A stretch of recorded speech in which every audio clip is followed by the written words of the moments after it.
In the crazy modern world where everyone seems to be sick and unhappy, it seems like the cure, the answer is in places like this, where people still live how they used to. From Indonesia to Colombia, from Angola to Congo, here is the tribal wisdom I've learned in 10 years of traveling the world. Why do tribes have such straight white teeth? It's a question I get all of the time, and I found the answer recently. So in the Western world, kids grow up and they need orthodontics. They have teeth that look like bear traps sticking in all these different directions. And the reason why that happens, and doesn't seem to happen in places like this in Africa, is because we've coddled our palate. All of our foods are softened, our meat has no bones, our bread is all just soft and palatable, and our teeth don't have a purpose, really. We don't chew, we don't gnaw and gristle anymore. And teeth, just like the human spirit, without giving a purpose, they just drift and they stick upward and sideways. And you have to put your mouth to work. Your whole body has to work. And when you do that, everything comes in line. Our food is poison. A few years ago, I was traveling in Tanzania and I was with the Hadza hunter-gatherers, and we were going to raid a baboon camp at night. So we took off our shoes, we put our hands in front of our faces, and to crawl through the thorny bushes up the rocky slope to shoot poison arrows at baboons. So that night we ended up getting 3 or 4 that were shot. We brought them back to camp and we're gonna save them for breakfast. We had some little tiny crackers and cookies that I had. Since we're gonna eat baboons for breakfast, I thought, hey, we'll have a little bit of a snack tonight. I pulled them out and I gave them to Cha'aba, who was the warrior who shot the baboon with a poison arrow. And he looked at me with disgust and he told me, city food makes you sick. The next day, I watched these guys eat the raw liver of a deer, eat the ass of a baboon. They love the fat. And I realized the guy's not wrong. 60 years ago, these chronic illnesses like diabetes, like Alzheimer's, weren't that really big of a problem. These days, 60% of us actually catch them. I would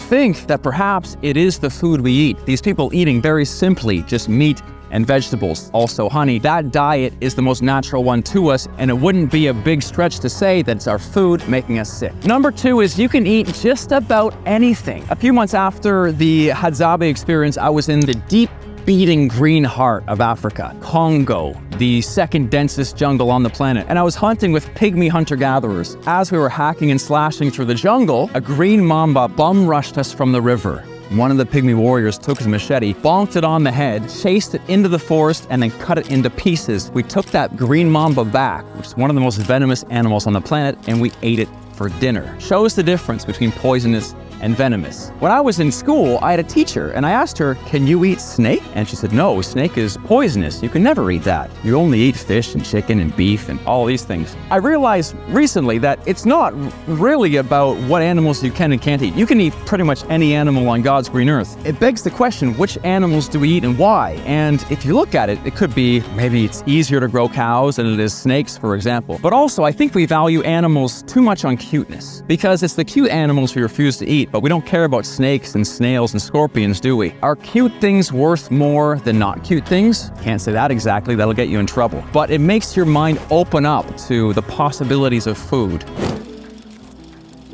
On that same line, every human has a superpower that we barely ever use, and it's the power of adaptability. Just like the teeth I just mentioned, if you don't put your body to use, it forgets how to survive. It becomes brittle and becomes frail. Your skin, when it gets exposed to the sun, develops melanin and darkens. Your feet, you take off your shoes, they widen, they get stronger. Your knuckles, your knees, when they get damaged, they get calloused. You are an adaptation machine, and that's why humans have taken over the planet. What we do is we work together, we show up in an environment, we struggle, we survive, we dominate. You are a weapon of mass adaptation, but you're losing it because we've made our lives so easy. Here's another crazy fact I learned from tribes. There's a number that's called Dunbar's number. And what this is there was a scientist named Dunbar who studied primates, especially their neocortex, a part of their brainstem.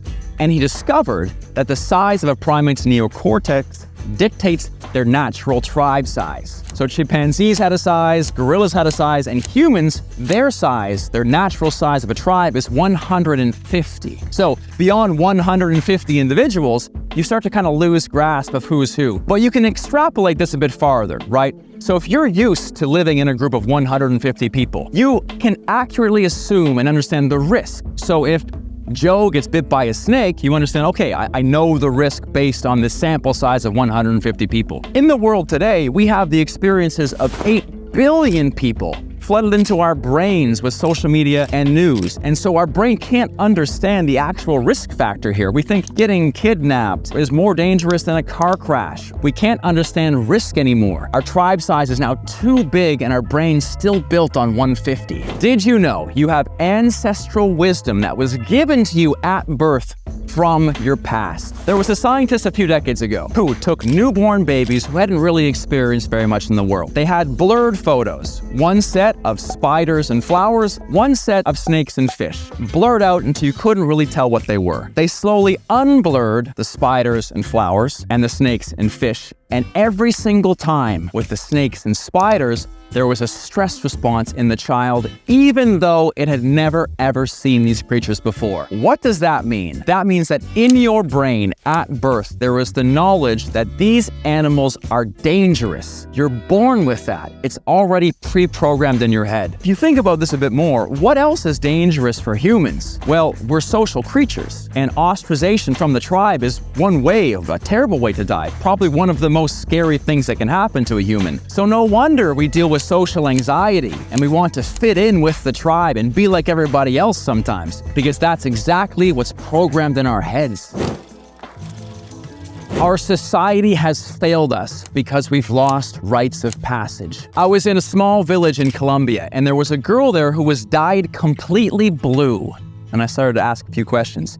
She had just hit puberty and it was time for her rite of passage. And the next day she was going to be brought into a dark hut like the ones behind me, and the entire village would get together and pull the hairs out of her head one by one until she was bald. And in the darkness, the women of the village would come in with candles and show her what it meant to be a woman. And while that might sound terrible and painful, it was the hard line between girl and woman. What we miss today are these rites of passage. When does a boy become a man? Things like this aren't very clear anymore. We've even got rid of college hazing, which you could argue would be a rite of passage. There's no more walkabouts. There's no more action. There's no more ceremony in which a boy becomes a man. So I think what's happened is we go on our own personal quests. I think subconsciously, that's why our entire generation is covered in tattoos, because we know deep down we need pain to change.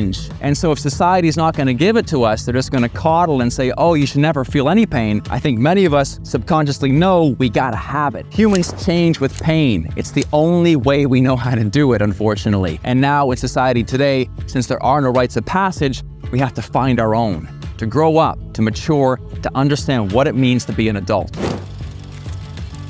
There is a language that everyone speaks, and it's baked into our DNA. Everywhere on the planet I've gone, I've seen it, and it's dance and storytelling. And if you think about it, in a place like this, we're in Africa, right? There's thousands of languages here. In Tanzania, there's about 180. In Nigeria, there's 500. If you're going to be meeting people for the first time, how do you show who you are, the essence of your culture, when you don't speak the same language? Well, you sing and you dance. And that's why I can't get Backstreet Boys out of my head, even though I heard it 20 years ago, is because we're so tuned into lyrics and music. The human brain has used that for storytelling for generations. And I would think, and a few other people on this planet also might agree, that the spoken word is the most advanced form of storytelling. Sure, there's MP3s and Hollywood movies, but those get antiquated, right? You tell a story, it's printed into a page of a book or into a file on a computer, and it never changes. It gets delivered to India. You can maybe watch it 50 years later even, but the message changes as society changes.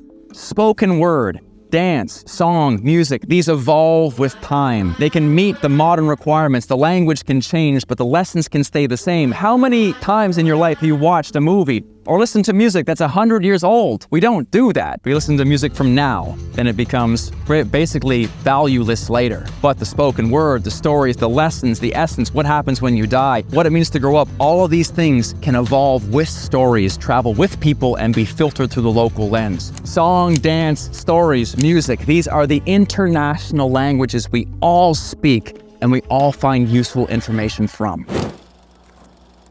And lastly, We all love to get a little f***ed up. About 10 years ago, I was in the Amazon searching for kambo, the frog poison ritual where they jam it into your skin and you vomit. I was chilling with the main shaman, the village elder, and his boys. We were in this big long hut in the middle of the jungle, and they were there huffing rapé, which is a tobacco herb mix that you put in your nose, makes you quite high. Also sipping ayahuasca, which is a hallucinogen, but this is more of a mild blend. So these boys are chanting and huffing and drinking, huffing and drinking. And through my translator, I was asking like, what's happening right now? Because it seemed like they were getting quite passionate about what they were doing and speaking louder and louder. What the shaman said through my translator was that they were speaking to high frequency spirits and low frequency spirits. And I said, oh, you know, like alive and dead. And he goes, no, just our ancestors. We're speaking to our ancestors. Not good, not bad. How often do you respect your ancestors now? We don't even think about it, right? Maybe Grampy dies, you throw him in the ground, you bury him. Maybe you go back to the grave at some point. The struggle and the hardship that the people on this planet who survived had gone through, we forgot that. I'm sure in your bloodline, some guy had to run from a rampaging barbarian force. I'm sure he got his arm lopped off. I'm sure someone else almost died of leprosy. I'm sure someone else almost got eaten by a tiger. You know, these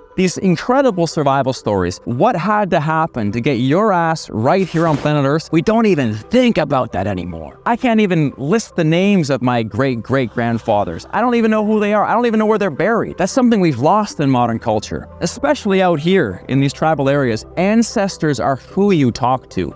It's who gives you wisdom and different ways to tune the antenna. Any kind of these substances. Could be weed, could be ayahuasca, could be whatever. Even just drinking. Ways to numb the outside, numb the ego, and speak to your roots that planted you here. All of the hardships and lessons they've learned, those do exist if you choose to listen. We don't choose to listen. We're too bored on our phones, or we lack appreciation. These things are quite heavy if you think about it. And one thing, if there's one takeaway from this entire video, is appreciate all of the hard work, all of the bloodshed, all of the disease, the fighting to survive that got you right here. It's been a lot. Never think about it or appreciate it.